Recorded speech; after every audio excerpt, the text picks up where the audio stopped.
እኔ እኮ ማለት ነው ኤፋና ሩትዬ እያደረጉ ያለው ነገር ግራ ግብት እያለኝ ነው። አብርሃም ዛሬ ከሄርሜላ ጋር እንደዛ እያበደ እንደዛ ቪዲዮ እየለቀቀ በየደቂቃው በየሰከንዱ ቪዲዮ እየለቀቀ ውሎ ፎቶ እየለቀቀ ውሎ ቤቷ ውስጥ ወይን አድርጋ ምናምን ጋብዛው፣ እኔ አሁን ደግሞ በድጋሚ መጥቶ ምንድን ያሉት አብሮ መኖር ሊጀምሩ ነው። በመጨረሻም ተፈጽሟል ድራማው፣ ሁሉም ነገር ተፈጽሟል ማለታቸው ደግሞ ድራማው አብቅቷል። ከዚህ በኋላ አብሮ ይኖራሉ። ይቅርታ ተጠያይቋል። ልጃቸውን አብሮ ያሳድጋሉ። ሌላ ልጅ የሚፈጠራል። ልዑሌ ወንድም እህት ያገኛል በማለት ኤፋዬ ሲያወራ ነበረ።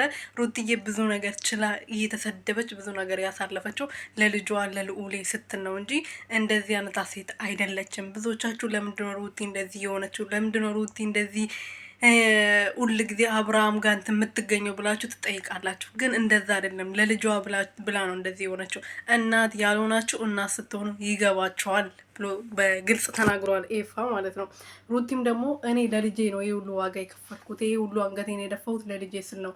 ነገ ልጄ እንዲያፍርብኝ አልፈልግም። እናቴ ምን አይነት ሴት ናት ብሎ እንዲናገር እንዲኮራብኝ ነው የምፈልገው ብላለች። የኔ እናት የኔ ጀግና ማለት ነው። በርቺልኝ። እውነትሽን ነው እና ልጅሽ ነገ ሲያድግ ቪዲዮቹን ያ ሁሉም ነገር ያለ እናቱ ምን አይነት ጠንካራ ሴት እንደነበረች በደንብ አድርጎ ይናገራል። ፈጣሪ ለዛ ቀን ያድርሰን። እሱም አድርጎ እንደዛ የሚናገርበት ቀን ያምጣው።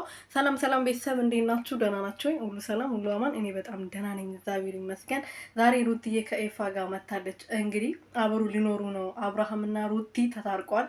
ልጃቸውን አብሮ ሊያሳድጉ ነው ብለዋል። እንግዲህ እኔ ምን እየሰሩ እንደሆነ ራሱ ግራ ግብት ነው የሚለኝ።